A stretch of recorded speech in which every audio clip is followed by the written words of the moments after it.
Hello, and welcome to Applied Nostalgia, a podcast that applies post 9/11 thought patterns and analyses onto pre 9/11 television. In other words, Cale and Evan talk about old TV shows. For updates, follow us on Twitter at SoWellRead. That's at SOWELLRED. So stick around for a few laughs, and you just might learn something along the way. Hanging together, sharing a dream so fine. I'll always remember me and my friends in hang time. Me and my friends in hang time. Hang time. Hello, I'm Cale. Hi, I'm Evan. Today we watched Hang Time, episode 301, called Team Captain. Hey, I got a question for you. What time is it?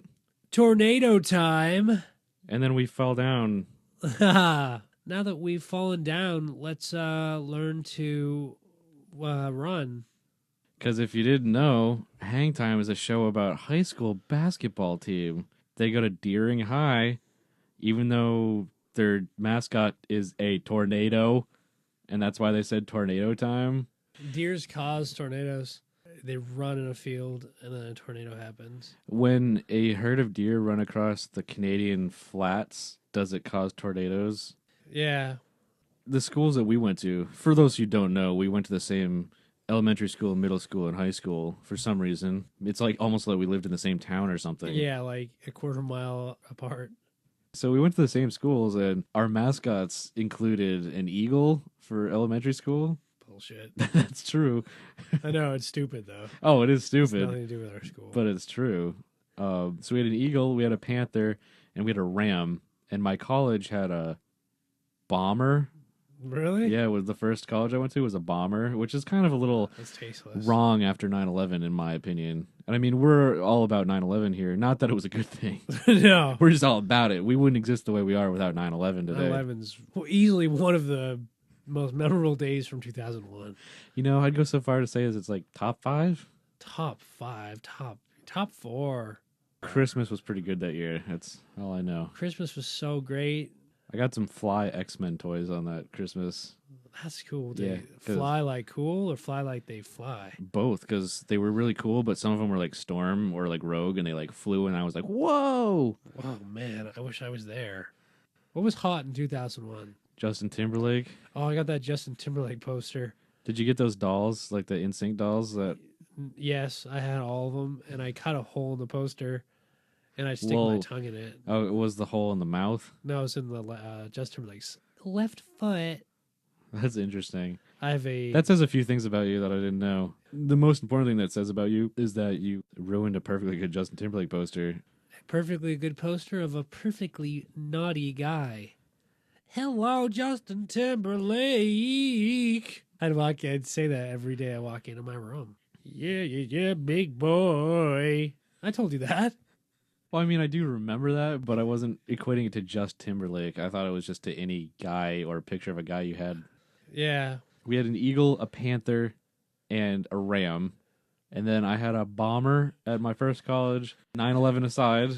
And then I also had a husky at my other college. Oh, that's so stupid. But let me say one thing. As stupid as those are, none of them are a tornado. That's true. That's the true mark of a truthsman. I craft truth. How much? I don't know how much you got.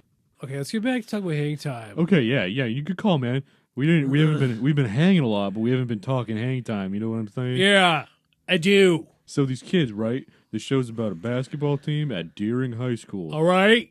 Cool. Their mascot is the Tornadoes, which we all agree is really badass. That's cool. That's cool. It's like, usually the mascots of Yeah. a school are like some baby thing, like a vicious panther. Oh, come on. But this school's like, nah, I'm a tornado, man. I'm going to rip through your town. Think what a tornado is? You can fucking pick up a panther and throw him into a ram. Dude, it's like the toughest thing I've ever heard of, you know?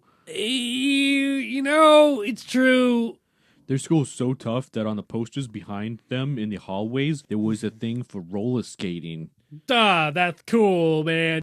But you know what else I saw in the hallways was a poster that said Notre Dame on it. You know, I appreciate a school with good Catholic roots. Oh, yeah, I love the religious people. I Come mean- on, organized. You're good. You're organized. I mean, you know, some of them girls weren't dressed like the Catholic girls I know, but they were still looking pretty fine. Well, I don't know what Catholic girls you know, because the one with red hair. Oh, short skirt.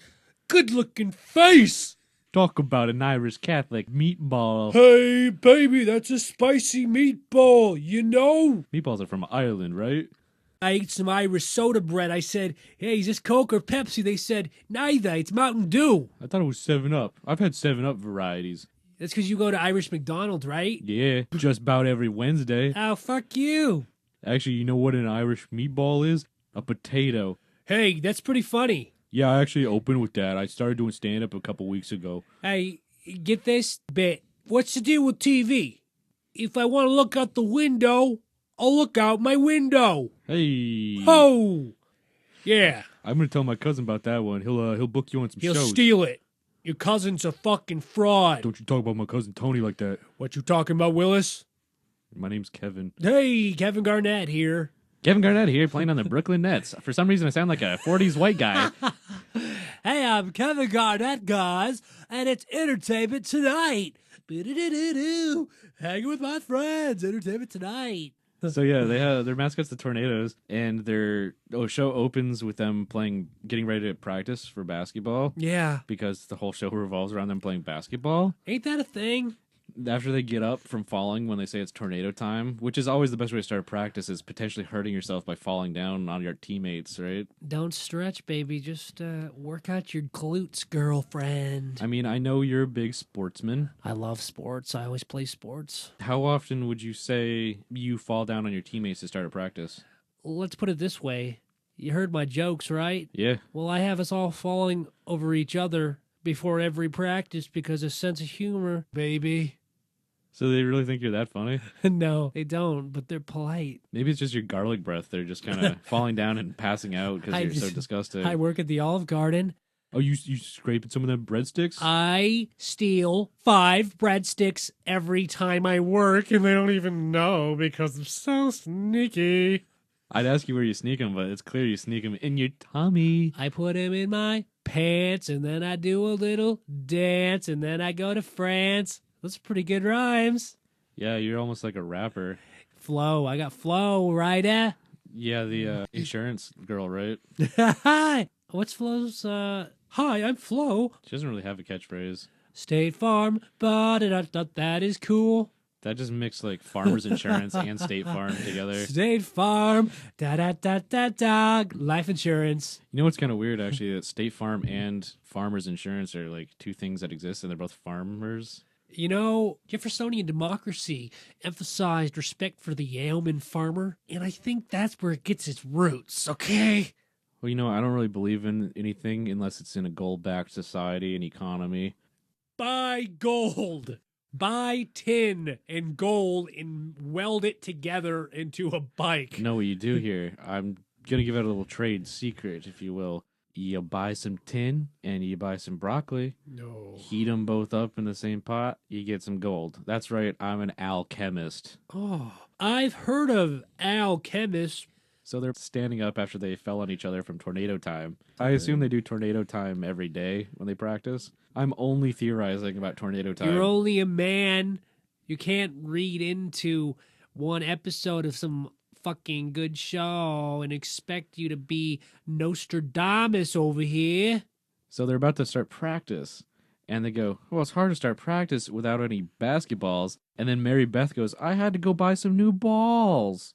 And they had a couple jokes that sounded like they could be sexual, like regarding balls. Nobody laughed. No laugh track response. So No, I guess 'cause they weren't jokes. They weren't dirty enough to be ball jokes, but they said balls, and it was a girl and guys in high school saying it. So I felt like it was implied that they were talking about balls. Is it wrong that I got hard? Well, it depends on why and when and with whom saying balls. I don't know what you're saying. Isn't it enough that someone says balls? No, I've never had that happen. Well, I guess you're just a robot. That's very possible. But I'm a human, baby. So Mary Beth had to go buy some new basketballs, and she walks in carrying 5 balls in her arms, but one of the balls is a different brand than the other one, which I found a little strange. So she went to the store to buy basketballs, but bought 4 of one kind and 1 of another. She's not the sharpest knife in the shed. She's towel girl, which implies she's not good enough at the sport to play on the team. One of the players on the team, if you didn't know, is Anthony Anderson. He plays Teddy, and he grabs the ball and he goes, "Ooh, I can see myself in this ball," which I found a little odd because he wasn't trying to eat it. So then they grab all the balls and they run out on the court. And then Christy is the new cheerleader. She's a spicy little Irish meatball. Oh, she's one of my favorites. Christy comes out and talks to Julie, who is the girl on the basketball team. Because as we all know, competitive high school basketball teams are always co-ed. They're not purely male or female teams. They're always co-ed. Because, That's you know, not girls possible. have the same strength as men in high school, you know? Women should stick to working at the docks. You know, if I had a nickel for every time some woman wanted to come, like, clean my clothes and do all this stuff, I'd have no nickels because they're all welding. Women should stick to welding, creases, and fucking battleships. They're like, "Hey, excuse me, I have to go do my heavy lifting over here. Can you get out of my way?" And I'm like, "Yeah, sorry, ma'am." Well, we all heard the immortal phrase, "I'm lifting over here." And a man's like, "Oh, this wallpaper is good. I'm going to put it in my wall." Excuse me, the doilies for this table don't quite match the linen. Let me get you a brewski, honey girl. I've been slaving over a hot stove all day for you, sweetums. So, yeah, men and women on the same basketball team in high school just doesn't really make much sense. I mean, I'll give them a pass for some sports, but, you know, competitive basketball, because they're clearly a competitive basketball team. Which sports did you give him a pass for? I'd let girls play hockey and football, but not basketball. No, not basketball. And plus, the squeaks of the shoes are obscene. And if men saw women with squeaking noises, they'd start to associate. They'd hear the squeaking and see a woman, and then they assume it's like the springs on a bed, and then they all get horny, and they're all running. I can see that, the they're all- short term. They're all yeah. running around with boners, and then if they trip and then they fall, and they're going to break their boner. You think one was in a trip over Speedy?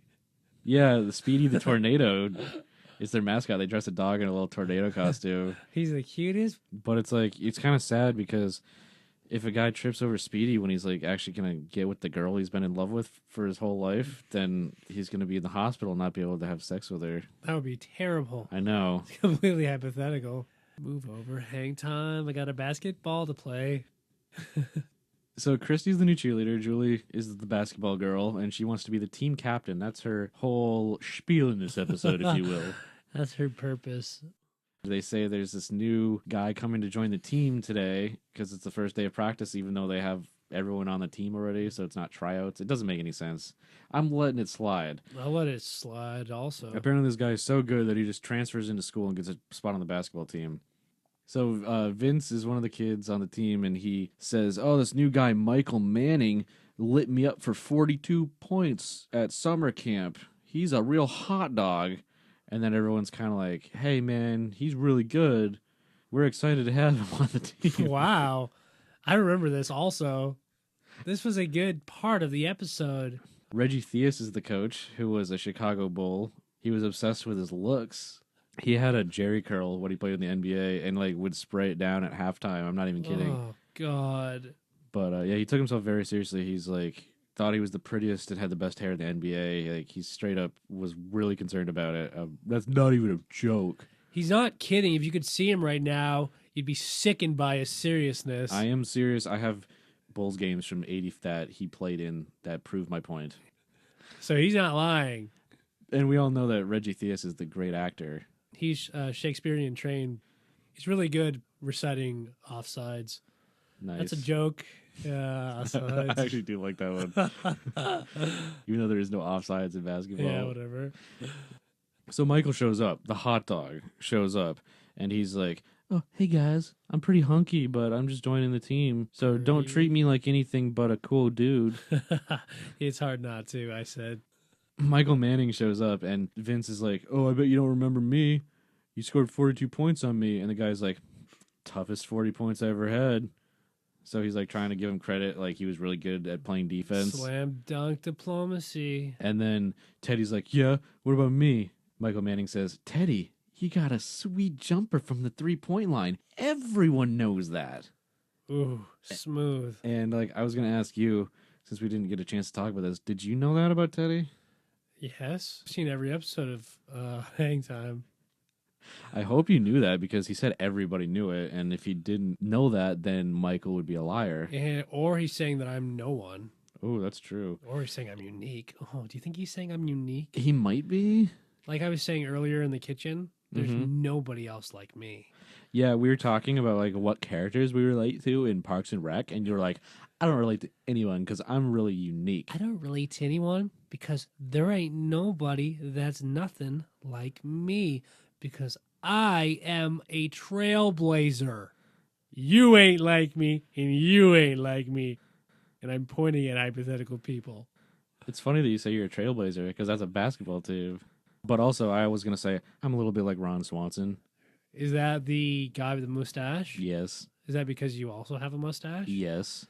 And it's also because I'm like pretty stern, but I've also got a soft side if you get to know me. You're like Home Alone because you're like Daniel Stern, which you're also like Bushwhacked, which is starring Daniel Stern. Yeah, it's more of a physical comedy. It is. It's got that mean, laugh a minute bushwhack motherfucker like. I mean, Home Alone is really mentally challenged. It is. Well, I felt mentally challenged watching it. Home Alone, we all know, is a very mentally stimulating movie. It's cerebral. And it just, when you get to Bushwhacked, you're like, man, Daniel Stern has a range. Yeah, he does. Home Alone is a metaphor. The two guys represent immigrants, and Kevin is the president of the United States. And he's doing everything he can to not pass reform to let Mexicans into the country. I mean, we all know it's heady. We all know it's talking about real things. But it's like, at some point, I just want to watch a real funny movie. Oh. I don't throw in a movie like Home Alone. I throw in a Bushwhacked. Bushwhacked, I like to laugh. Home Alone, me no want to think. See, Bushwhacked is kind of like the Citizen Kane of Daniel Stern movies. Oh, totally. And by that, I mean, it's the best. Oh, God, the shot where he's holding the box of money, because I watched actually 20 minutes of it last night, which is why I brought it up, and I got bored with it and turned it off. Wait, how could you get bored of it? Oh, I mean, I got over... No, wait, that's... You got over laugh? You passed out from laughing so hard? That's exactly what happened. Because I was getting ready to go to bed. I had my arms up. I was like, oh, God. I think you were more like... I think you're right. Yeah. I think... Remember, I told you I had that really intense dream? Yes. That is due in part to the mix of Breakfast Club and Bushwhacked, Well, actually, which I don't know what that equals. I think that intense dream you had was actually more of a Home Alone dream than a Bushwhacked No, dream. you're right. Because Home Alone is this very obsessive, compulsive film about someone who just doesn't want these two guys to get into their house, so he paces back and forth. I've always thought about that movie, that he hallucinated the whole thing. You could really feel the tension in it, and I heard there was an alternate cut where they end the movie by zooming out of Kevin McAllister's eyes, and he's actually in a mental institution. Oh, and he's got the straitjacket on? Yeah, exactly. Oh, you know what? I heard about that too. Yeah. It was actually on YouTube for a little while, but then the company got wind of it and they took it down. I heard there's this, part 2 where he meets with the lady, the pigeon lady. Yeah, it's called Part 2, not Home Alone 2, right? Home Alone Part 2, Lost in the Big Apple. I love the Big Apple. But I've heard that the movie actually takes place in her imagination. So she's imagining Kevin? Yeah, she's imagining Kevin in the institute and also imagining Kevin imagining that he's in the house. Wow. Maybe Nolan stole Inception from Home Alone. Oh, we totally did. Yeah, I really like that pigeon lady because she imagined Tim Curry and Rob Schneider working together. She's a genius. She's a visionary. She's an aviary visionary.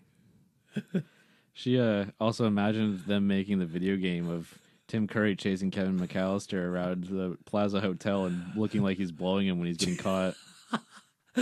Absolutely genius. Absolutely remarkable. If it wasn't for the Pigeon Lady, I would never have the hours of fun I've had playing the Home Alone 2 game. Home Alone Part 2 game. What a I'm sorry. game. When I had Sega Channel. And yeah, I had Sega Channel. Wow, Upper brag. middle class, 1997. For a little while, anyways. Then my dad's movie theater went out of business. Spiraling. Oh yeah. But it was a fun game. I got to the second level once, and then I gave up because it was impossible. No, third level when you're in the mansion, Oh, wow. and then I gave up. Did you watch Bushwhacked when you were tired of it? You were like, I'm sick of this. I had really Bushwhack playing on a TV. Next to Okay, me. because I was gonna say it's like this hard hitting video game might get a little intense for you, and like you might get a little too thought tired. Oh my! When I get thought tired, I turn to Bushwhack. You know, at the end of a hard week, moving heavy things and doing things, my wife likes to come home and watch Bushwhacked while I cook her dinner. I remember that time we had that wine and dine when you made that salad. Yeah, and well, we were both you and I Good. you and I were in the kitchen making our own homemade croutons while our wives were out of the den drinking some brews. Women. Yeah, tell me about it, man. Hey, can you come in here and help me out? Burp. I'm watching Bushwhacked. Okay. Let's just say, when your wife's in a bad mood, I want to slap her in her attitude. Well, I do too, but she'd probably beat the crap out of both of us because she's stronger. Oh, trust me. I know. Remember, I tried to corner her at that Christmas party and tried to kiss her because I was drunk. Well, you better have been. I was trust you. so drunk. And then, but I do remember that she grabbed you by the throat with just one arm and then lifted you up against the wall. She did. She was like, "Don't you ever touch me again." And I was like, yes, okay. I'm sorry. I'm so drunk. Oh, don't tell Cale. Seriously, don't tell Cale. It's weird that I know that though. Yeah. It's like, weird. Because you didn't tell me and she didn't tell me. It's like I must have been there, but I don't remember. I was pretty hammered myself. Now that I think of it. Actually, you know what? I think I was fucking your wife under the table. Oh, that's probably it. She had jizz in her vagina that night when we got home, What are you talking about? and it wasn't mine. It tasted like pineapple. Well, that couldn't be me. Let me just move this pineapple away from the microphone. I'm moving it by eating it. I mean, That's the best way to move something. I'm moving it through my system. It disappears. So the guys are all like kind of not really sold on Michael Manning joining the team. And they're like, "Oh, who's this guy? Thinks he's so great." And they go, "Hey, new guy on the team has to dunk," thinking that he can't dunk or something maybe to try to like embarrass him. But then he just like calmly dribbles the ball and then dunks on that hoop. Bounce, bounce, bounce, swish. Hey, you know what? Michael Manning might as well grow up to be a cop because he was sure dunking. Yeah. Oh, yeah. He has an arresting dominance on the court. He's pretty intimidating. So they all are like, wow, he's pretty good. But I mean, for a supposedly competitive high school, a kid being able to dunk is probably not that amazing. After practice, they all go to the stadium, which is their version of the Max. Because this is a Peter Engel production, if we didn't explain this already. Peter Engel is the brilliant mind behind Good Morning Miss Bliss and Saved by the Bell and California Dreams. City Guys. And City Guys. Mwah, City Guys. Yeah, boo. I love it. CITYGUY. City Guys. Oh, beautiful. He has an artistic, attention to detail where everything matches. There's always a restaurant corresponding to the characteristics of each cast. Yeah, it's pretty amazing. Beautiful. The stadium was just a brilliant thing. It was like the Max mixed with Chubbies, mixed with like the most fun thing you could ever hope to experience. Oh, you're telling me. Vince and Mary Beth are I forget dating. what the B story. Vince, the guy who had 40 points dropped on him by Michael. I should say he only had 40 of the 42 dropped on him. The other two were scored on Julie, and she punched him in the nose and broke his nose at camp. Space camp. There's a lot of talk about camp in this episode. Well, it's the first episode back from the hiatus. Oh, I forgot. Yeah, all real people go to camp in the Yeah. summer. Real rich people go to camps during the summer. How campy is that? I mean, stupid. if I want campy, I watch Bushwhacked. It is about people going on a excursion, Yes, it is. and they do camp. They do hilariously camp. Oh, I love it. I love when Daniel Stern is getting hit in the face with bushes. Yeah, I think there's a part where he gets hit with a bee's nest, sort of Man of the House style at one point. Or sort of like My Girl style when Macaulay Culkin dies. He's allergic to bees. And that ties us back to Home Alone. Wow. But also a beehive is the house of a bee. So in a way, Macaulay Culkin becomes Daniel Stern's character trying to get into that beehive. Well, actually, you know what? The Hive is what Carolina was called during the Revolutionary War, which is also what the stadium is called that the Charlotte Hornets play in, which is also a basketball team. Oh my God. Did we just discover the chaos theory? Yeah, I think we did. I feel I'm having palpitations like Einstein did after he figured out an infamous equation to the special theory of relativity. I figured out the theory of relativity once. It wasn't that hard. I just opened a book and read what Einstein wrote. That's smart. I mean, wish I had done I that. discovered it. You can't say I didn't discover it. I discovered that J-Lo was dating Ben Affleck years ago. Oh, wow. I opened up that Entertainment Weekly magazine down at the Shaw's supermarket there. Yeah. I opened it up and I discovered a world that I'll never understand of beautiful people in their dramas and their follies and their folies because they have to record ADR. They do. I mean, when there's that many cameras around, they can't pick up every line. That's impossible. And speaking of cameras, Hang Time is shot on cameras. Oh, yeah, it's weird, isn't it? Full circle. So Vince and Mary Beth are dating. He brings her flowers. And she goes, "A dozen roses?" And he goes, "A dozen? I asked for 12. And she counted a dozen pretty quickly. She's like Rain Man. The dozen roses. He goes, "I dethorned him myself." And then he puts his hands up and he's got like bloody little band-aids on his fingers. I thought that was cute. Which, you know, it is super cute. It's super cute because he cares about her so much. And he's a dummy. But those hands are his gift to basketball. Wow, what a negligent fool. He's hurting the Oh team. my gosh. If he hurts the Deering Tornadoes, I don't even know what to do. That's how I live my life, is vicariously through this team. That would blow more than a tornado if he were to not be able to swish the ball. In the time when Vince and Mary Beth are doing the rose thing, Teddy and the other guy and Michael come in and they sit down at a booth, and then Julie's kind of left out. She goes, "Because there's no room at this booth."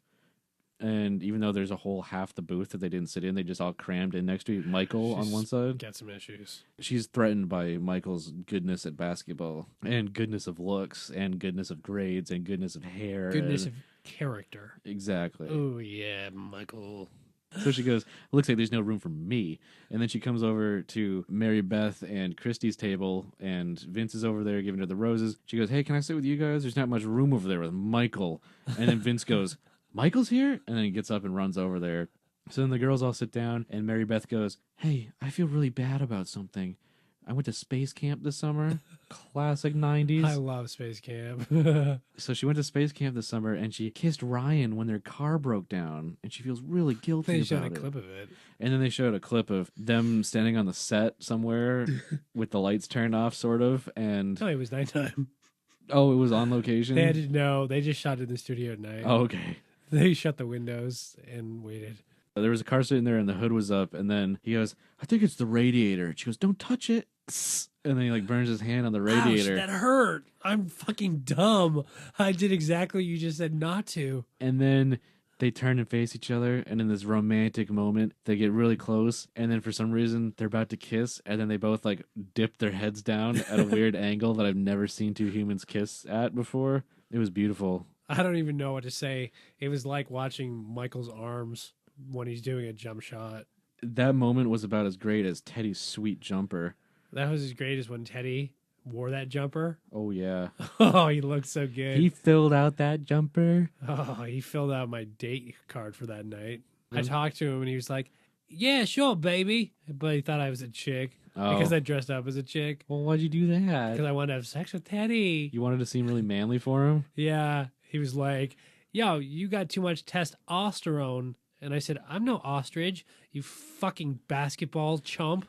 Did you steal your wife's cat that she drives at the construction site and just drive over to Teddy's house? Yeah, I grabbed her cat, and I peeked my head into the trailer. I said, "Honey, I've got to borrow your cat real quick." And she said, Yeah. Pick up some half and half. I said, "Oh, God, life sucks." And then, yeah, I showed up at Teddy's. My wife usually yells at me to go get her a pack of smokes. Well, it's better than half and half. Well, it's more expensive. If that means better to you, then I guess you're sick capitalist Hey, pig. like I said, nobody's like me. That's true. I'm like me. I'm like Ron Swanson. I'm not saying there's anything good about me being so unique. I'm just saying nobody else is me. I'm me, baby. I'm not saying there's anything bad about being like Ron Swanson because I'm like him. I'm not saying I don't want to be like Ron Swanson. I'm not saying you should not want to be like Ron Swanson. Listen, I know you're not saying that. I'm not saying that I don't want to be like Ron Swanson. I'm just saying that I'm like me and you aren't. And you are Ron Swanson. And I'm not saying that Ron Swanson's bad. I'm just saying I could never be him. Agreed. Okay. We reached a quorum. A decorum? I should redecorate in here, right? Oh my God. Your Victorian era style wallpaper is getting me so wet. My wife just hates me talking about this stuff when she's around. Women. So she feels guilty. Mary Beth feels guilty about kissing Ryan, whose character was brilliantly developed, by the way. I'm kissing my hand like a chef who just cooked a flan. I mean, I felt for him in the way he was like, Oh, right, yeah. I'm going to keep this girl safe. I'm going to check the radiator. I'm going to touch it. And then I'm not going to know what to do because I'm in high school and I'm at space camp or on the way to it or home from it. I'm not quite sure. I'm not sure either. But then he does that and he's like, oh, man, I hurt my hand. And I am stupid. And then she kisses him and makes him feel better. I'm just saying, if you go to space camp, Well, presumably he feels better. I don't know. who knows? I can't, Well, I'm no mind reader. hey, being cradled and kissed by a woman makes me feel incredibly safe. So he probably felt 100% safer after the world had just proved that there is no place for him because he got a burnt fingy.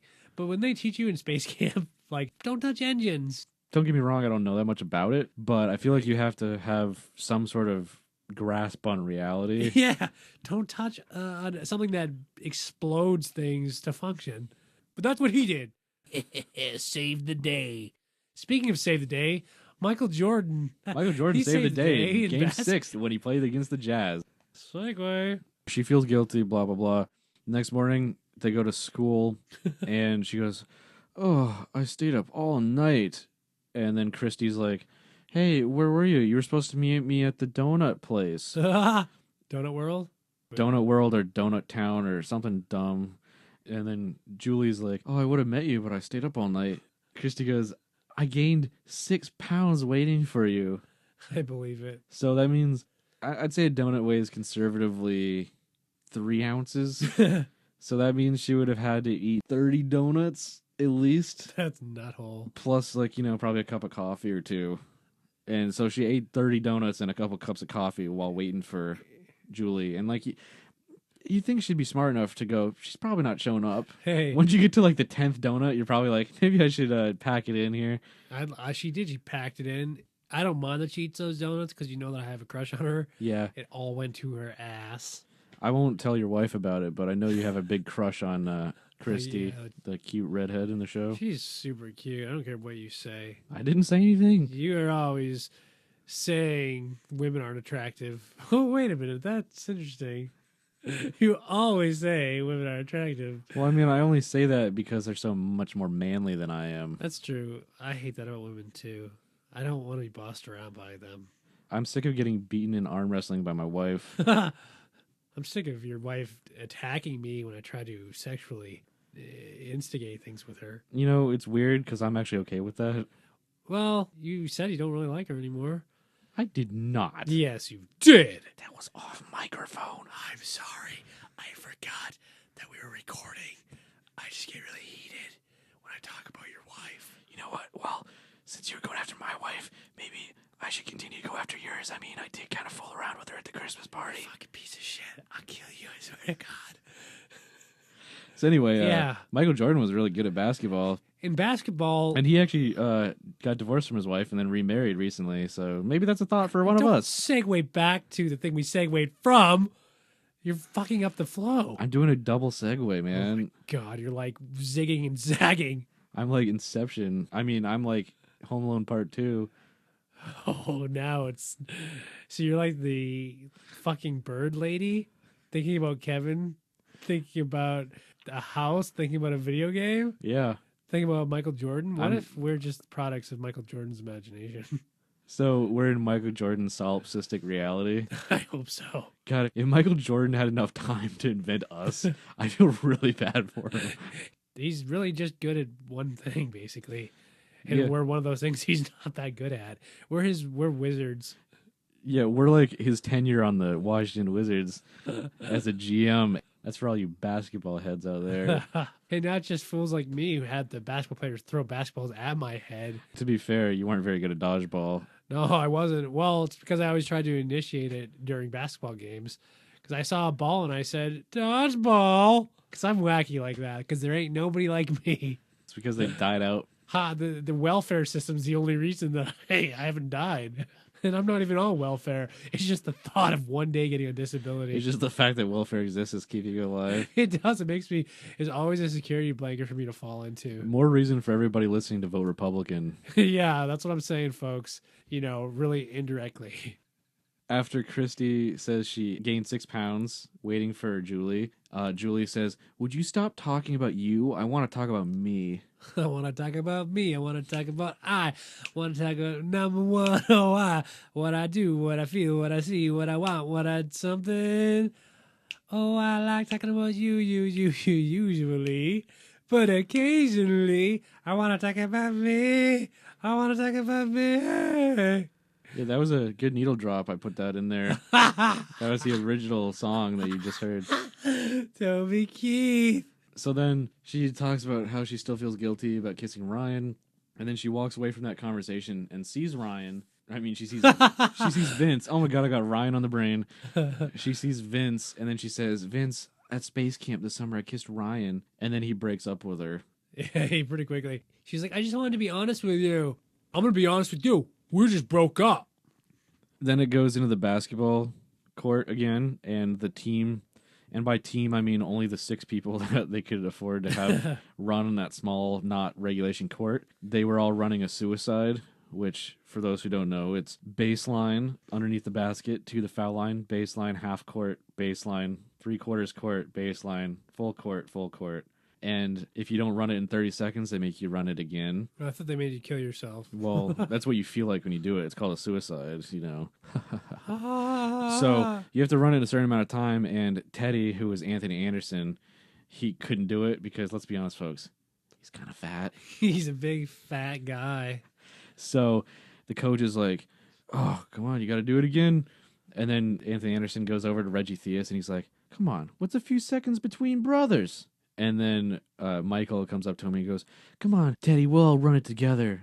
And then he really inspires Teddy to just, you know, go down into the deepest recesses of his soul and then work hard and accomplish this. Come on, everybody.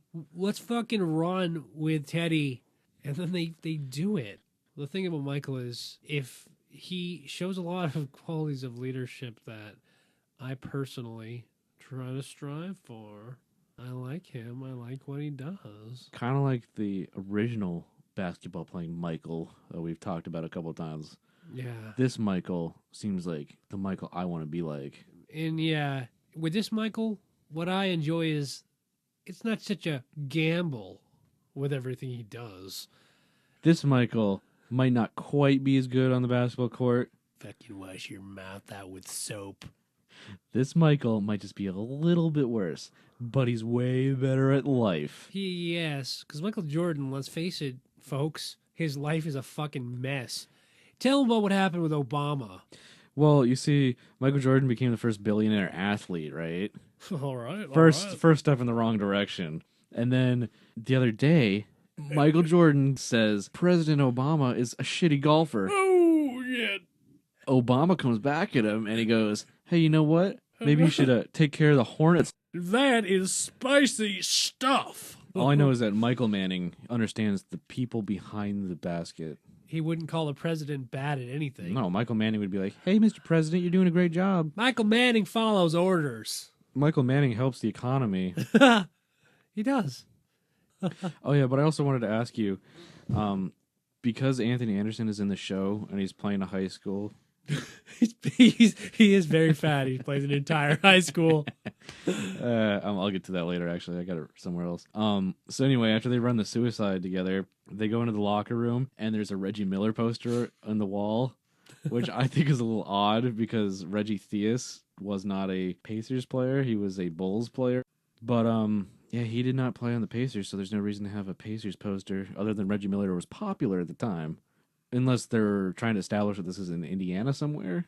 I have no idea. I don't know. But they have a Reggie Miller poster, and which is a theme I've noticed is that these sitcoms that ain't exactly the best thing in the world have a basketball poster in them. Not so good. Yeah, that is a pattern. It's kind of it's so the dad so the dad walks by and says, "Oh, is that Reggie Miller?" And then he sits down, hoping that he sees other basketball related paraphernalia. Yeah, that's how they get you to watch. They're like scanning through commercials and channel surfing. And you're like, "Is that Reggie Miller? I'm gonna watch that. Tony Kukoc. I'm gonna watch that. Two Tony Kukoc. Scottie Pippen's foot next to Tony Kukoc. I'm in." And it's actually kind of an outdated Reggie Miller poster, if I spotted it correctly. I'm not quite sure. It looked like he had a little bit of a high top fade going on, and that was an '80s Reggie Miller thing. I'm just saying. Maybe the show took place in the 80s. No, I doubt it. Not very. The show was too current. They had clown. Oh, clown combat. There's none of that Cold War tension. No, the Cold War tension is inherent in this show, but only from the Cold War between Julie and Michael. Oh my god. And it's not so cold if you remember correctly. It's kind of hot. So they decided to vote for team captain in the locker room in front of the Reggie Miller poster. Like any church meeting in front of its deity. They all bowed down in front of Reggie Miller. It drank the blood of the coach. Teddy goes, "Yo, I think Michael should be captain." And then everyone's like, yeah. Yeah, cool. And then Reggie Theus goes, "Come on, guys, I think we need to do show of hands." And then they go, "Okay, who's for Michael?" And everyone raises their hand except for Julie. What a bitch. And then she's kind of like, I guess. Because she doesn't want to look like she's campaigning for herself. And then Michael's just like, "Oh, geez, thanks, guys." Jeez, I didn't think this was going to happen, guys. Wink, wink, I knew all along. This is my plan. Actually, that was what I was kind of expecting, was for him to have that dark turn of like that he's actually trying to manipulate people and be in charge of them, but he was just a good guy. I just think he is a good guy. And I think we're supposed to give a fuck about Christy. Julie. Exactly. I don't give a fuck. I think we're supposed to care about her plight, but I don't. I don't care how good she is at basketball, okay? Michael has the qualities of a leader. She simply doesn't. I think she does. Okay, you give me a little bit of proof of that, okay, buddy? Well, for starters, Yeah. she had the highest point average on the team last year. So that means, with that logic, that a high-scoring athlete would make a good coach. Point in case, well, I won't say Larry Bird, because he was a good coach, I think. Yes, he was. I don't care. But also, it's not for being coach; it's for being captain. Yeah, well, And usually, the person that scores the most is the captain. The analogy works because the captain is closer. He's the nexus between administration and player. That is true. He's the coach on the floor, or she, as it should have been in this case. You fuck. She had the highest point total last I year, don't care. and she's worked her ass off for 2 years. She says she didn't say ass. I worked my ass off for 2 years. I would have loved that. She's worked for 2 years to get to this spot, and she wanted that captain's spot. Michael just came in and took it from her, and she didn't like it. She's a Federalist. He's a Jeffersonian. Exactly. But you could tell in that vote of no confidence that the Intergalactic Senate had. Oh, totally. You could tell by the vote in the locker room that Reggie Theus, by making them like raise their hands and take that second to think about it, was like actually kind of campaigning for her a little bit. Oh, totally. And like, so I mean, no, you're wrong. was Reggie Theus kind of on my side? I thought that was a metaphor for the evolution of the voting process in America. Yeah. Where it went from a round of applause back when they used to do it in a large hall to casting actual ballots. But that's just me. I'm just me here. I'm a little Ron Swanson. And I think that Julie should have been the captain. And I think, I'm just going to say it, I think Hillary Clinton should be the next president of the United States. I agree, Ron Swanson, Thank you. but it's not the same thing. Michael Manning is the Hillary Clinton of the situation to me, because I don't know. Well, we'll table our debate for the next town hall meeting. Yeah, And check it out on C-SPAN. go on Twitter, hashtag Team Julie for me, hashtag Team Michael Manning for Evan. Forever. I'm a Julie guy through and through. Hey, I'm a man. Julie guy. Bracelets. My bangle spangles. You do look good, those bangle spangles. Thank you. You know, if I ever get rich, I'm totally having liposuction. If I get rich, I'm buying so much cheese. I also call mint juleps Julie's. Oh, that's witty. Because I'm rather southern. Oh, yes, Lord. Will you please take me out to the barn and treat me like a real woman? Well, if by real woman you mean you'd be the one running the tractor and I'd be doing the housework, then yeah, Yeah. sure. I'll just walk you out to the barn and I'll take you to work. That's cool. It's good for people to meet in the morning before they go to work, and it helps them keep their relationship strong. So Chrissy and Julie are talking in the hallway again, and this is actually where they have the donut conversation. I guess I must have confused that because the show's so fast paced. Oh, it's crazy. It's like a basketball game. Yeah, it's like the up and down pace of the Phoenix Suns from 2006. Yes, I understand. It cuts to Teddy in his section of the hallway with the other couple guys, and the one guy goes, "Hey, Vince, check it out. Teddy can eat his whole fist." Bullshit. And then Vince is like, "Come on, guys." Teddy starts jamming his fist in his mouth. And then Vince is like, "Oh, I just want to go. Julie just told me that she kissed someone at space camp." Which she didn't just tell him. She told him the day before. When you think about it as intensely as he does, it just seems like it just happened. It just happened in the grand scheme of the world, I guess. Yeah. Hey, they're young. Everything just happened. To me, when I say someone just told me it, I'd probably say within the last 20 minutes. And it's definitely been longer than 20 minutes. It's next morning because the girl was waiting at the donut place. That's true. Or she went for lunch. Who eats donuts for lunch? No, actually, though, it's because Yeah, she said she tells stayed a up. story about her mom installing the new installing the new satin sheets. Installing sheets. That shows you how often I change my sheets. I use the word installation. Well, it shows you how manly women are because they That's true. have to install things. They don't just put sheets on like us. Well, I put them on and they fall off when I rustle around trying to get comfy at night. And she's like, "Stop moving. I've got to get up at 5 a.m." And then her I'm like, "Sorry." and then her stubble like rips the sheets, the satin I'm sheets. so sick of that, dude. Don't you ever get sick of that? Like, do they even appreciate my fucking handiwork? No, I mean I can't tell you the amount of times I put a nice little pillow mint on her pillow, and she just sleeps right on it, and she wakes up with chocolate all over her face. Well, in her defense, it is a mint that is in the shape of a pillow Well, on a pillow. well, it's called a pillow mint. That's What do you confusing. What do you think it's gonna be? It's not a mint you put on a pillow. It's a pillow mint. Well, that's why I put a cup of coffee mint, so it reminds her of waking up, so she could not possibly sleep on it because it reminds her of something she associates with waking up. It's very convoluted, but man's work is never done. It's pretty smart though. She's never woken up with chocolate on her face, except for when she had that sleep eating spell. I can't say the same for my wife. Oh, she does always have brown stuff all over her face. Yeah, and only about half of it is the chocolate. Hey, don't go there. So Vince is gonna leave because he's not into Teddy doing that, and Julie just told him what happened, even though she didn't. And then the other guy goes, "Oh, come on, he's still got a finger and a thumb left," implying he didn't get it all in his mouth yet, so he can't leave. And I don't know. I don't think Anthony Anderson could do that. I don't either. It's not physically possible. So then they go back to the stadium, which is their Chubby's/Max-esque place.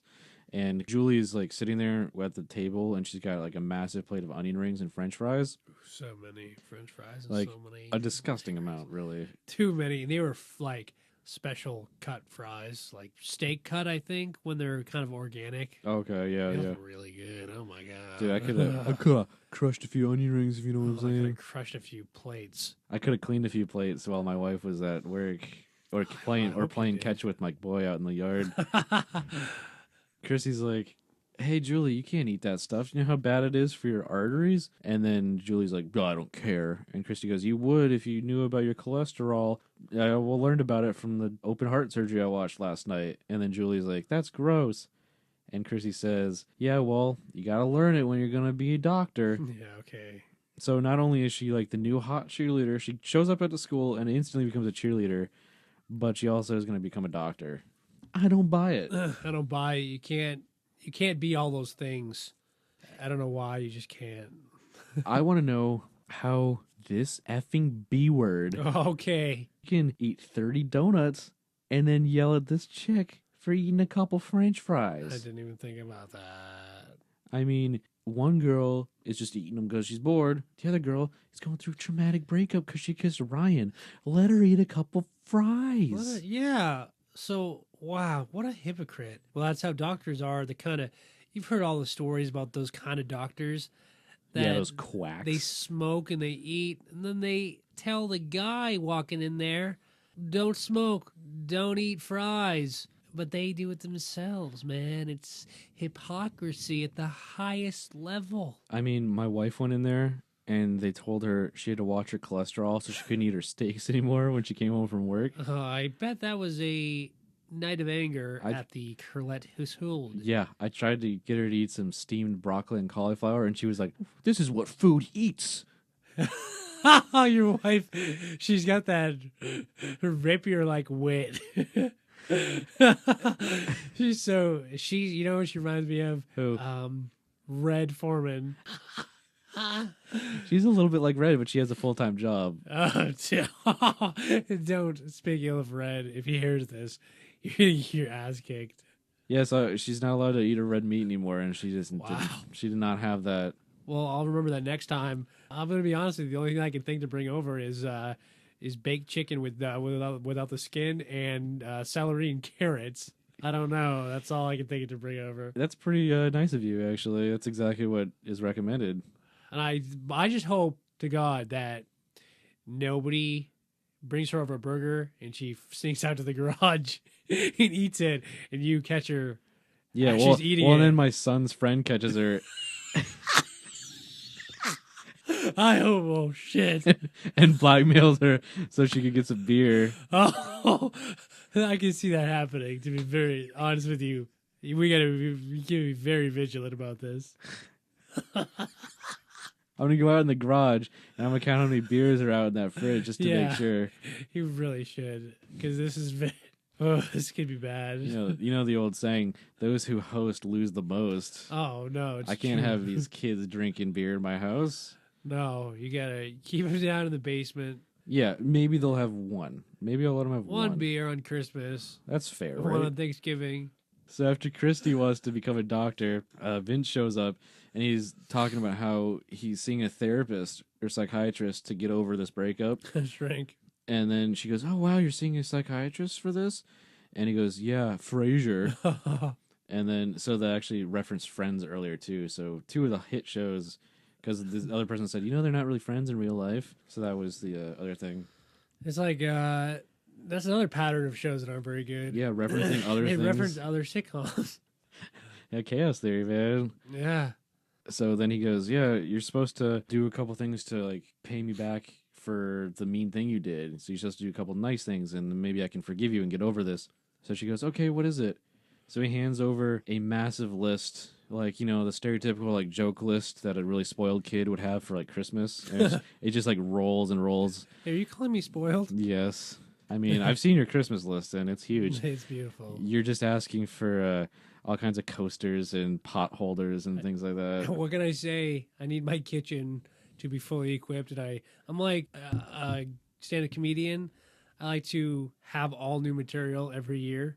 So when I host my dinners, everything's new and everything's exciting. And because I get bored, I'm just at the house all day. If I have to look at the same Tupperware, the same pans year in and year out, I will slit my wrists. Oh, I mean, I've already got a wine problem. it's a given.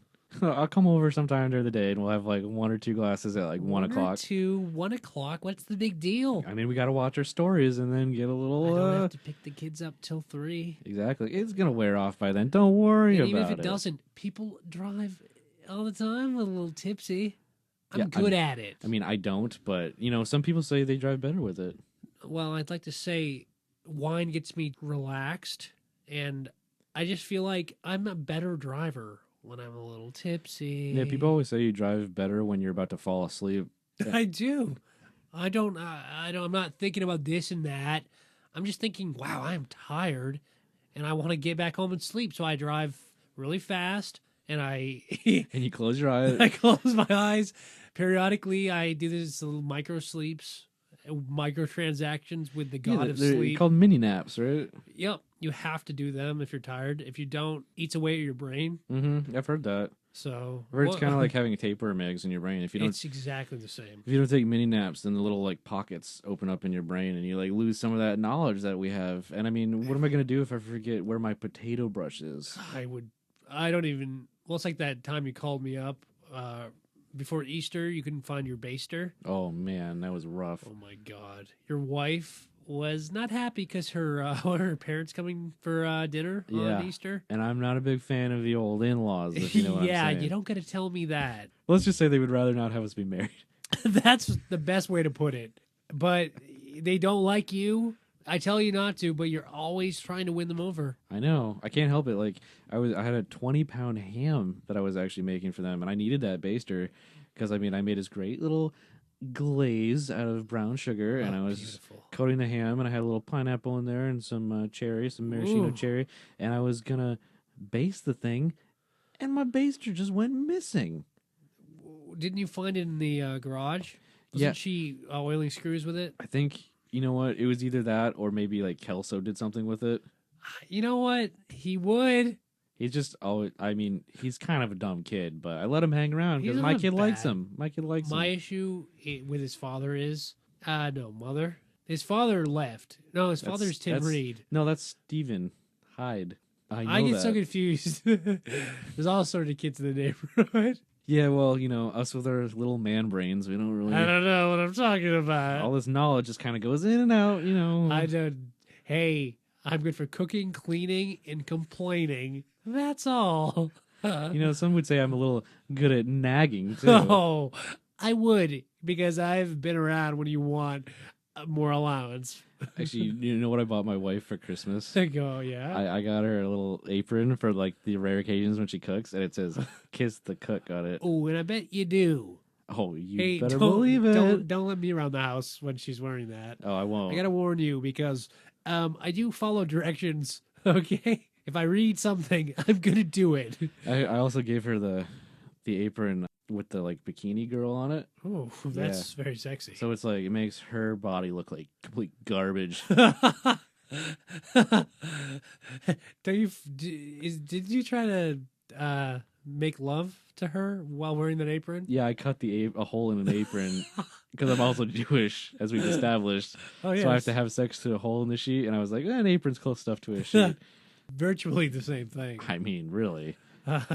Hey, life is crazy, but we get through it with our wine, our dine, and our soap operas. Yeah. I think they're called soap operas because they cleanse my worries. Good mental hygiene, those soap operas. They call them soaps because they get me feeling fresh. And They make me feel like I can take over the rest of my evening. oh, totally. Because my housework is done and I can relax. Don't you think that being the man of the house, well, I mean, domestically, is like climbing a mountain? Oh, yeah. You gotta stick your pole. Piton. What? Piton. You gotta stick your piton in it, and you gotta get to the top, and you sit up there, and you just feel like you did it one more day. You found meaning. Yeah, and every day you have to start at the bottom. Start at the bottom, and at the end of the day, now we here. We here, brother. Let's see. So it gives you this huge list of things, and we didn't get to hear any of them. They didn't even give us a hilarious rule of threes list of like, first you have to clean my room, then you gotta clean my basketball shoes, whatever hilarious things they would talk about. And then the other guys come over, and Michael's like a part of the gang now. And Michael's like, hey, we're gonna go see the new Jim Carrey movie. And then the other guy goes, yeah, I heard it's better than Liar Liar. But they're probably lying. That joke doesn't make any sense. Yes, because as we all know, the reviewers for Liar Liar are the ones that were affected by the magical spell. There's some residual effect of that movie, that just changed the way they're going to review Jim Carrey movies forever. It's like when Kubrick made The Shining, and every reviewer after that went crazy and killed their family. And wrote all work and no play makes Jack a dull boy. Yeah, and that's all they wrote in the reviews. They went all movies and no reviews made me kill my wife. Yeah. Love Roger Ebert. Mary Beth says, "You'll never get tickets for that. It's just come out today." As if Jim Carrey movies were that hot of an item that they couldn't get like a 5 o'clock screening ticket. I mean, don't get me wrong, I've been to some packed movies and actually been a part of a sold out crowd. Oh, me too. For the original Casper movie in 1994. I saw Batman and Robin. Don't act like I haven't seen Batman and Robin in the theater. I felt like you were implying that. But I mean, I've never seen a movie that you couldn't just line up for and get a ticket for. But then again, where do we live? Where do they live? Well, we still don't know where they live. I'd assume they would live in California, but that Reggie Miller poster makes me think Indiana. Probably. Because Indiana was also the home of high school basketball. Oh, for those who don't know. I didn't know that, but now I do, and I feel virtually unchanged. Yeah, it doesn't really affect your life that much. I feel like, It's not like getting a new spatula or anything. No, nothing like getting a spatula. Nothing like getting a new casserole dish. Baby. Little one to cook little finger casseroles. I love the ones where you can like put them in the oven and in the microwave. Oh, perfect. The little Corningwares, if you know what I mean. God. Sometimes I'll make a little tuna casserole and then I'll make it in the oven, and the next day I want to heat it up, but I don't want to put it in another bowl, so I'll just heat that up. There's enough moving and shaking in my life. When you make tuna casserole, do you use Ritz or saltines? I actually just use breadcrumbs. For a little Asian flair, I use panko. Oh my God. My wife would not like that. She has a problem with the foreigners. Oh, really? Yeah. She's got a problem. Like, she gets home and she sits in her chair. I get her a beer. And well, okay, we can skip this because we know that's what we both do every day. And she's not happy with the foreigners, let's just say that. So I'm not using any panko. Saltines are almost too exotic. Maybe you should use some panko sometime and then not tell her, and then after she eats it and goes, "Hey, it's pretty good," and then you tell her what it is, maybe she'll change your tune a little bit. That's almost like you saying, "Hey, do you want to get punched in the face?" I mean, I did wonder what that black eye was a couple weeks ago, but I wasn't going to ask about it. That was when I used the Chipotle barbecue sauce. She said it was, and I quote, I'm not even going to say it.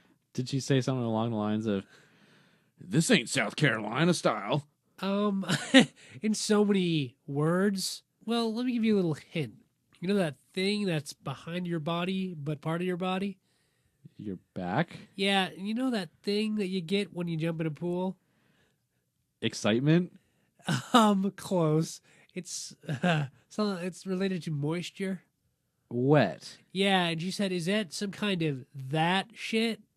If you reverse those two words, and I said, "Is it no, some kind of back wet?" You're close. I think the listeners will be able to extrapolate. I mean, I've got my tiny man brain, so I'll figure it out. Like a couple days from now, I'll be dropping my kid off at school, and I'll be like, "Oh, there you go." There you go. And you'll be offended, so be careful, and you might want to pull over, because you're going to be it's offensive. I might want to pull over the entire drive there, just to be safe. I'll give you I'll clarify one more time. Is that some kind of back wet shit reverse the words back and wet, and you've got... Oh! Yeah.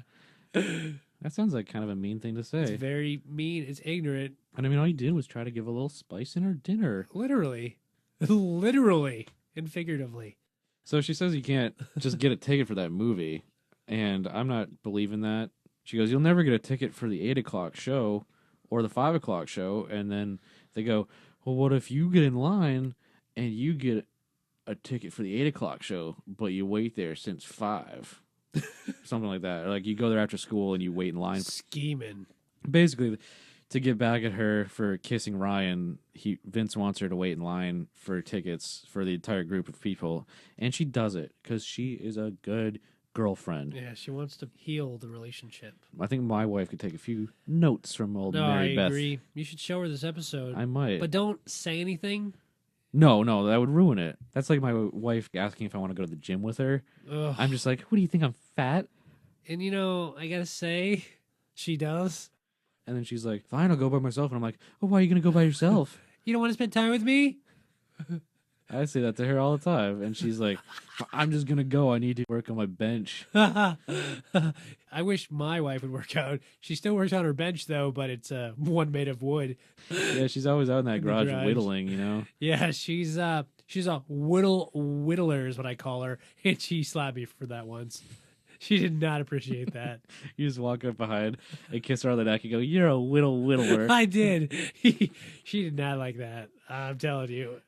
Oh, she did not like that. I would try that on my wife, but I know I'd get the exact same result. Yeah, I think you would. I mean, it makes sense since you're sort of like Ron Swanson. Juan Swanson is the He's the Mexican brother. yeah, he's the the Mexican brother of Ron Swanson is Juan Swanson. But you think that you relate to my wife in that way, where you both are kind of Yeah, we're good. woodworking, I've dabbled a little bit. I mean, I am a little Ron Swanson, as we know. and I'm a little bit rock and roll. That's a little joke. But I mean, my carpentry skills only go so far as I've made my own soup spoons a couple times. I've used a lathe, Very deep spoons. but yeah, some would call them ladles. Even It border on ladle. that's actually if I'm getting a little ahead of myself here, but Is this a book we're talking about here? if I ever started my own band, Oh, I would call it spoon bordering on ladle. that is so punk. I know, right? Spoon bordering ladle. All my songs would be about kitchen utensils, That's you're right where you know. broiling dinners. That night when you're feeling lazy and you pawn KFC off as your own cooking, which we've all done. Let's face it, folks. Yeah, we have. I'm not gonna lie. This is good macaroni and cheese. I made it. What kind of cheese is it? American? Gouda? Yeah, she says. This is pretty Gouda. See, that's the trick is you just say a couple fancy cheeses that your wife won't know, and then she'll just think you did it. Oh, it's a little Parmesan and a little Gouda. It's definitely mine. But you do have to be careful because if they sound foreign, you're gonna get hit. Well, maybe with your wife. Yeah, she does not. I said Gouda, and she was like, Gouda what? And I said, what's that shit? And I said, oh, I mean, it's just Gouda cheese. It's good. And she was like, okay, cool. Give me a beer. I said, okay. Grab me a brew. So how was school today? She says to my son. It was all right. Good. And that's dinner. That's pretty much dinner every night. Not going to get into it. My wife taught my son to throw the meanest fastball. Oh, yeah? He's actually throwing about 85 right now. And Oh, he's only shit. he's only 13. Wow, what an arm. Yeah. And he got it from his mother, I'm assuming. I mean, I tried to teach him, but he just threw like a guy. yeah. She taught him, and then he really picked it up. He learned how to throw like a girl, getting that velocity that you need. I saw him out there. He walks like a girl, too. Oh yeah, That prance. Just like spreading his body, taking as much space as possible, like a woman. I heard Beautiful. a couple scouts are going to be at his next game. No shit. He's a freshman, and he just got on the baseball team. I don't know if I told you yet, but he's a starting pitcher on the baseball team, and they're actually scouting him already. He's got that good center of balance. He's got those really womanly hips Mm-hmm. that he was blessed with for sport. But he accents it with working out. It's not all natural, Of course not. He's You got to put in the time in the gym. And I mean, while my wife and son are in the gym, I'm just, trying to get them some protein, some chicken breasts with the skin off because she can't eat the red meat anymore. in a way, you're like a alchemist.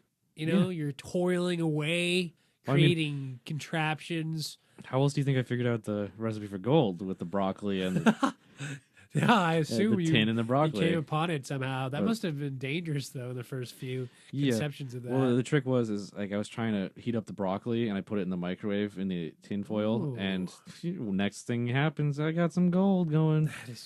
that is just amazing. That's gold. So then they go to the movies. It cuts to them all sitting inside, like the whole group. They're all enjoying themselves, and Fake They're- talking. they're way up front. They're in the 6-row movie theater. I mean, I guess that's why they couldn't get tickets very easily. Well, 'cause I mean, yeah, 6-row movie theater. That's very exclusive. probably an art house. Jim Carrey's art house movies Oh, of the yeah. mid-90s, Very, very chic. Then Mary Beth comes down the aisle and she's got a big box, like a concession box, in her hands. And there's popcorn, there's candies, there's sodas. It's almost like a concession box also for conceding that she did wrong. Exactly. So I like that little metaphor. Basically brought the entire concession stand from the lobby into the theater. Pretty much. And then Pretty much. they hand it to Anthony Anderson, and he's like starting to scarf things down because he's a little Fucking fat. pig. You fucking fat ass. You fucking piece of fat shit. And then he goes, "Oh, actually, could you get me some?" M&M's or... And she gets kind of pissed. He's like, or just anything that's chocolate. And then Vince goes, "Oh yeah, could you also give me some nachos?" So then she goes out again, and she's like, "A cute girl sits next to Vince in Mary Beth's seat," and she goes, "Oh hey Vince," and he's like, "Oh what? Who? What? I don't know you. I don't know any who's Vince. this fucking crazy bitch?" He looks around. I don't know any Vince." And then the other guy's like, "I can be Vince," and so he's a little desperate. Volunteer to be the guy who's getting a chick. She goes, "Oh, you don't remember this? Let me remind you." And then she like starts kissing him. So she kisses him, and then Mary Beth comes in and sees them kissing, and she goes, "What are you doing to my boyfriend?" And she goes, "Boyfriend? You didn't have a girlfriend 2 weeks ago." So it turns out that both Vince and Mary Beth kissed somebody behind each other's backs. Ain't that just how it is? So that happened, and then we see the basketball team again, and they're practicing, and they're all traveling all over the place because they're great basketball players. They're walking about as much as Dwayne Wade walked.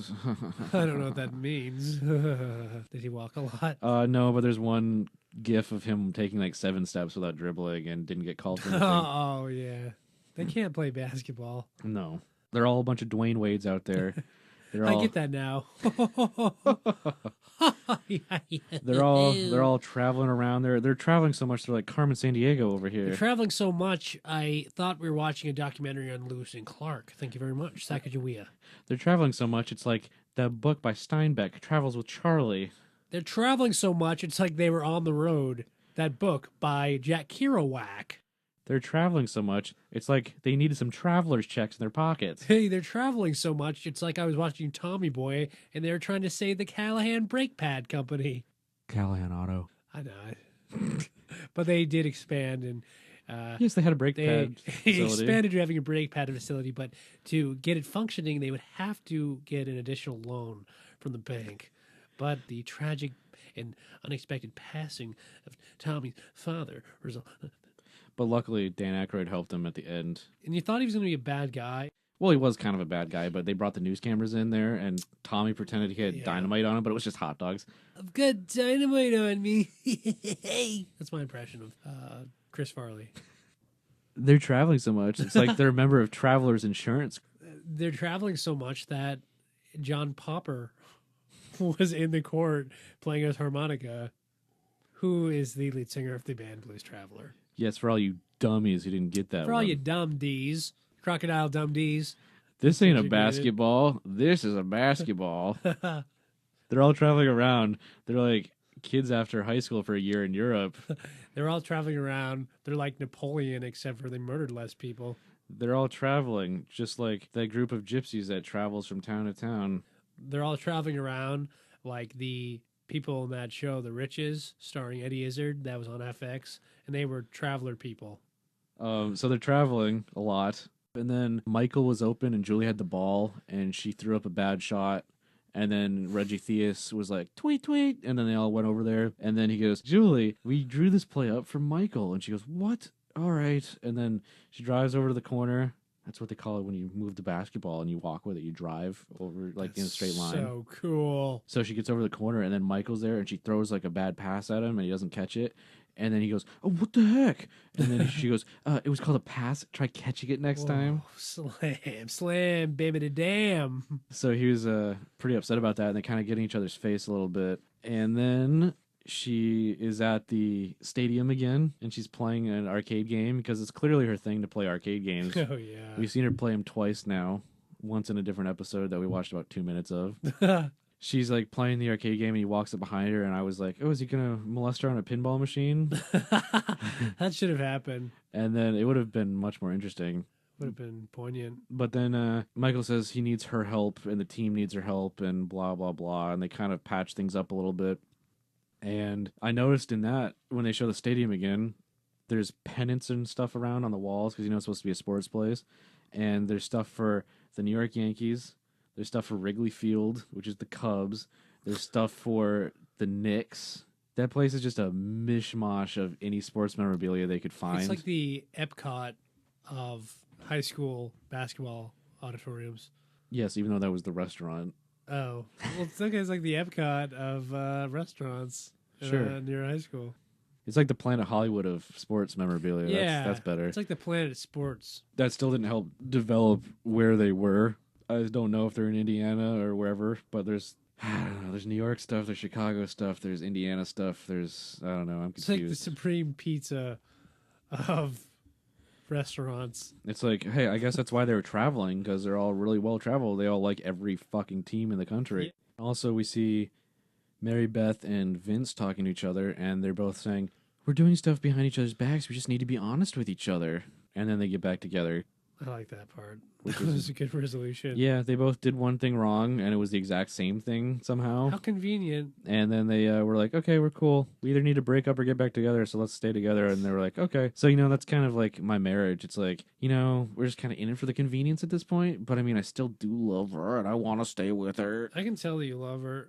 Well, I put mint pillows on her. I thought you said you put pills in her drink. Well, I do that, too. Because, sometimes she gets a little rough with me. I need to, take the edge off a little bit. One thing I can't stand is when my wife tries to talk me into anal. Oh, my God. It's like, I know you enjoy it, but I don't enjoy it. Some of us have to sit down after this. Yeah, it's like they don't get it. Well, they stand at their construction jobs. Exactly. We're sitting on these couches after we clean all morning. Some dirty stuff happens when you do it in the patootie, as I prefer to call it. I was also going to say, I really hate when my wife forgets her lunch, and I have to go to that in a construction site and bring her lunch for the day in her pail. All the chicks just start catcalling me, Oh, that's so fucking humiliating. and they're like, hey, baby, why don't you bring that big old schlong over here? And I'm like, come on, you work with my wife. They don't care, but I bet your wife just laughs it off because they know how women are. Yeah, They don't care you don't care who you belong to. They think that you're gonna be theirs. I know she talks about me. Oh, of course. Her and her bowling league that she has every Wednesday. That they're just talking about us sitting at home doing the work that she doesn't understand how hard it is. No, they don't understand things. They don't understand the emotional toll. But they sit in the fucking bowling alley, tossing back beers, balls at pins. But to be honest though, I secretly like the catcalls a little bit Oh, of course. because it's kind of like, yeah, well, thanks for the compliments. Still got it, baby. And it's like, hey, if I really wanted to, I probably could find somebody else, but Oh, of course you could. We both could. Let's face it. we're both attractive people. My issue is I don't want to start over again. No, I don't want to start over again. I don't want to make it hard for Marvin. No, I don't want to make it hard for Melvin. We should have named our kids It's very So similar names. so very, very similar names. I was also gonna say, you probably should have named him Melvin because that's kind of like the reverse wedgie when you get a wedgie in the front. Oh, that's why his dick is always bruised. That's why the kids do that to him because that's already his name. So they're like, oh, we might as well just do that. God. You might as well have named him Swirly. That I my wasn't first choice. Oh, was it? It's- Did your wife talk you out of it? Was Melvin a family name on her side of the she family? didn't say anything. Oh. I tried to approach her like, what should we name the kid? I don't care. That kind of thing. Yeah. I don't care. Typical. How about we name him Hammer? Her little joke. And I almost went through with it just to... You could have named him Jack or Jackhammer. That's true. That would have been better. But isn't Jackhammer a thing too?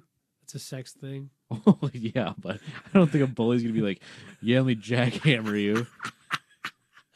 I don't know. He goes to that's what a inner couple- city school. That's what a couple of girls say to me at the construction site when I walk by. Hey. But, at the same time, I was like, no, I'll think about it. Let's say ballpoint. What's that? A ballpoint Ball hammer? peen. Whatever. Ball peen, even better. What, you got that bald peen down there, you ball peener? Peter. Peter, that's my favorite epithet for Yeah, didn't your wife also say that when she was talking about the barbecue sauce?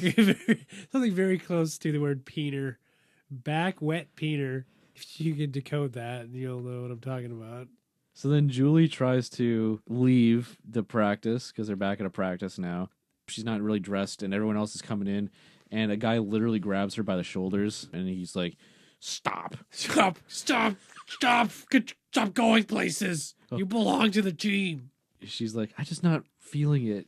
Oh, I just feel like, you guys aren't really respecting me and all this stuff." And then Anthony Anderson goes, "What? Did you take a vitamin that makes you stupid?" Oh shit! And then she kind of loses her cool a little bit, which rightfully so. That is one of my favorite lines What? I've ever heard in anything. Did you take a vitamin that made you stupid? I don't even. I don't. I guess it's an appropriate way of saying what someone would say. What are you taking a drug that makes you stupid? But since they're teenagers, they have to say vitamin. Yeah, because it was TNBC. A vitamin that made you stupid. Okay, does that mean she was taking like selenium or something and then overdosed on it and was like losing her mental faculties? Or was it tainted by the factory? Or was it just supposed to be drugs, but they couldn't say drugs, so they used vitamin? It's something that is auxiliary. It's like, I just don't get that. A vitamin that made you stupid. Or maybe she's taking it on purpose because it's a vitamin, it's a supplement. So she's like, yeah, I'm a little too smart. I think I don't need to make something to make me stupid. Like the reverse ginkgo. Whatever vitamin it is, it's vitamin D for dummy. No doubt. But yeah, I felt that was a little rude to do that. Pretty rude to grab her and then say, "What are you taking vitamins that are making you dumb?" The other guy grabs her, and Yeah. then Anthony Anderson gets in her face and asks. It's pretty close to a gang rape. It was looking like it was going to go there. What are you, stupid? Because you got to be stupid to take a vitamin that makes you stupid. Exactly. Because you've noticed that you're getting stupider from taking the vitamin. And Yeah, it that's pretty doesn't- stupid. I mean, if It's she's a positive so feedback loop. if she's so stupid that she'd take a vitamin to make herself stupid, then she would be too stupid to figure out that she should take a vitamin to make herself Positive stupid. feedback It loop. just like it hurts Worse my and head. worse. So then she goes to change. Reggie Theus shows up and It's like you're playing mental basketball, trying to organize these the proceedings. yeah, exactly. I'm drawing up plays in my head, and it's a lot tougher than you think. He's ready to coach the practice, and he goes, "Where's Julie?" And then Teddy says, "Hey, she might be in the girls' locker room. Let me check." And then he starts to do like almost like a cartoon, like his legs moving really fast. And then the coach grabbed the back of his jersey and was like, "Don't go in the girls' locker room." But that led me to my point of, Anthony Anderson is in the show. So do you think this is where he developed his love for underage girls? Yes. Because he was trying to get into the locker rooms. He's probably around these locker rooms and these teenage girls, and he just never grew out of it. You got a taste. He's trying to relive his glory days of hang time by Oh yeah. molesting these underage girls and statutory raping them. Don't have sex with 15-year-old girls unless you're 15. But I mean, I'm just saying, maybe hang time's a little bit responsible. Hang time, it hung him out to dry, baby. Hang time is a vitamin that made him stupid. I think so. Yeah, I think he might have been a little close to home. You know what I'm saying? Oh, yeah. Sneaking into locker rooms to spy on teenage girls. Boing, boing, boing, boing. That's the plucking strings as he snuck into the room. In real life, he would have just broken the coach's arm and then ran in there anyway. But because it was a TV show, he acted like he could control himself a little bit. He had to. Well, that's why he acts, because it's the only time he was any control, because he's getting paid to control himself. He feels like it's a choice. He feels like he's in control of being controlled. So then Julie literally comes back to practice and she's like, "Sorry, I'm late." And then Reggie Theus is like, "That's fine, but don't be late again." And she goes, "Okay, cool. Can I go talk to Michael for a second?" So she says, "I'm sorry I'm late, but can I delay practice more and talk to the other star player?" Just like a man. Of course. Delay, delay, delay. Julie says, "I'm cool with you, Michael, taking the last shot, but if I'm open, I'm taking it myself." And then he gives her a sly glance and he goes, "I wouldn't have it any other way." And then, "Hang time, hanging together, hang time." Hanging with all my friends. So that was the episode. Yeah, it's pretty decent. Did you learn anything from this one? I learned that the writers of the show did a bad thing for feminism because they made the woman act all passive aggressive and wait for like 2 days to get to the point of why she's upset and what she's upset about. I thought that was not helpful. No, that's true. I mean, if she was anything like a real woman, she would just assert her dominance on the group and Yeah. tell all those men on the basketball team that she's in charge. And she Immediately. wouldn't even need a vote. She'd be a dictatorship. She'd go, "Oh, really? Michael, huh?" Then she'd say something else. I can't think of anything. I learned that to make it on a good basketball team in high school and everyone like you, all you have to do is dunk the first day. Oh, yeah. And then I also learned that to be really good at basketball and be on a good basketball team in high school, you have to be able to travel. Yeah. And then I also learned that co-ed basketball exists in this realm, and it's not good. It 'cause doesn't work they at have, all. They have to utilize 4 locker rooms for every game, presumably, because she is a girl and needs her own locker room. It's a real mess. So then when they visit the other school and there's only the guy in the girls' room, like, what do? The visiting team usually goes to the girls' locker room. And if never she's thought there, about do that. they give her like a classroom? Do they like block up the window in a classroom and she changes in there? Oh, yeah. I'm thinking that she goes into a classroom and the principal holds up a towel. It says, "I'm not looking. You can change now." And then he peeks through. And he's like, "Hee hee hee hee. And Oh, hello." And the principal's Anthony Anderson. After he heard about that gag, he did get his teaching certificate and use his celebrity It's true. to try to be the principal at a lot of charter schools. Well, and he succeeded at a lot of them. Yeah. He was principal of about 10 to 12 schools at a time for a couple of years. Good principal. Yeah, he actually did pretty well. He did good bake sales, things Oh, like that. yeah. Car washes. He loved car washes. Oh, God. Love car washes. I think he got his car washed, I want to say, a record for California of about 900 times in a week. Yeah, his car had no paint on it by the end of it. He was actually just sitting on a bucket by the end of it because even the inside of his car disappeared. It was so clean. They were like, "Anthony, there's no more car. We washed the car away. And he was just like scruffy hair, like hadn't shaved in a week, and it was just like, keep cleaning. Keep cleaning." And he pointed at his just his skin. They're like, "Okay," Yeah, like, and it he- just turned into a bath. They even like wiped his wife beater shirt off because it was like ruined. And he was naked. That's actually how he got charged, because near the end they were just rubbing his pubes off because that was the last thing. And the cops were by and said, "Hey, you're not a car." You know what? Actually, he might have severe OCD, and it was like Howard Hughes thought he was unclean the whole time. That's possible too. He's just like, keep cleaning, and keep cleaning. "I'm still dirty." And the cop was like, "Ooh, you're dirty." And he took that as being a euphemism because the cop's got his own fucking thought.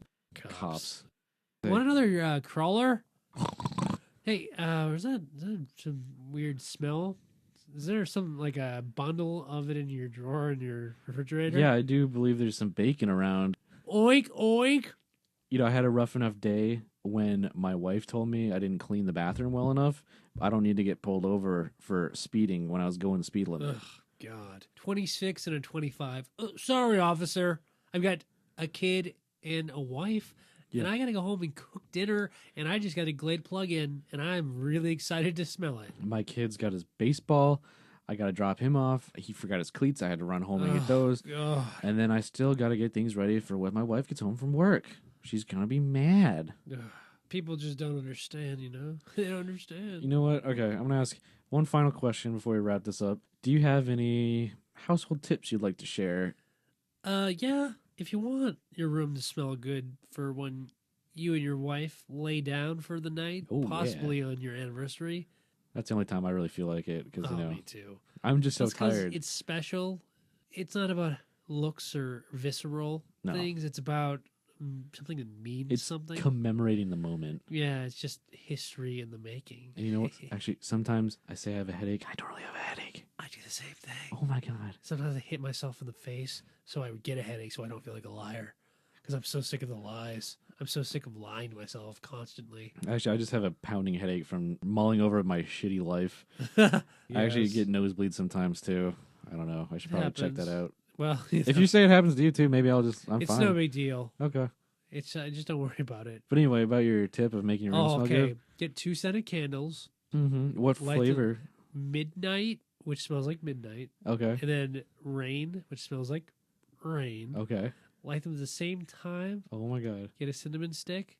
And You mean like just a cinnamon stick, or One cinnamon stick. or like an incense stick? That's No, like a real cinnamon Okay. stick that you get at an arts and crafts store. okay. And lay naked on the bed, put the cinnamon stick near your member, Mm-hmm. and just wait for your wife to get home. And say, "Oh, I made cinnamon cookies," and I don't have to say any more. We all know. Do you leave a post-it on the door that says like "Made cookies, follow the smell"? Yeah, made cinnamon cookies. Follow your nose. The nose knows. Yeah, the nose knows where the cookie goes. Needless to say, the night starts there. But it doesn't end there. No, it don't. Probably my tip for the young homemakers out there that don't really know their way around yet is avoid the Glade plugins. I know we just plugged them a little bit. Get it? Plugged them. Plug. But yeah, if you want your house to smell a little festive around the holiday time, maybe you should get an orange, stick some cloves in it, Yes, yes. and then the fun thing is when that dries up, you can throw it in a potpourri with some flower petals, and then with the extra petals, you can leave a trail to your bedroom. I love the idea. And that's how you can incorporate your tip of your midnight candle, your rain candle, and your cinnamon stick. Throw the leftover flower petals and get the potpourri going, and Yeah, we could. These ideas can be mixed and remixed like a good DJ. I love DJ. How else do you think I keep a wife? I don't know. I could say the same thing about myself. I don't know. This is crazy. I mean, I don't know why she stays with me. I'm nothing. I mean, that's true. I mean, we both are. Yeah, we're nothing. I mean, Face it. we've let ourselves go. No, totally. I don't deserve her. No, she's better than me Oh yeah. in every conceivable Well, way. that's why I'm with her. Makes more money than me, Yeah. tougher than me, Oh yeah. teaches my kid things I couldn't hope to teach him. Oh god, you telling me? Frankly, I just think she puts up with me. Oh no, I feel the same way. Well, I'm only with her because she has the qualities that I once aspired to, but then realized I just literally have no aptitude for the qualities she has, It's sad. and I hate her for it. You know, Yeah, I get tried to that. sabotage her, but I just gave up because Yeah. it wasn't worth killing her. Wasn't gonna make me more alive. It would make you more alive than her. Yeah, well, not literally killing, because then I have to deal with her zombie that I taken the will to live out of, and then who's gonna pay the bills? I guess it's sort of selfish, also. Hey, she brings home the bacon, and I don't mean the cop. No, well, unless she's cheating on me with a cop, which if she is, well, I'd understand because I'm weak. Yeah, frankly, I'm less of a man than any cop. Oh, totally, and that's saying quite a bit. Yeah, 'cause they're pretty low on the totem They're pole. Of they're what's manly and what's not. they're something, and they're unmanly, but they're more manly than me. At that point, like, I mean, a sponge is probably more manly than me. Yeah, basically, the sponge I use to do the dishes. Yeah. Yeah, that's why I feel intimidated to even do the dishes. That's an issue.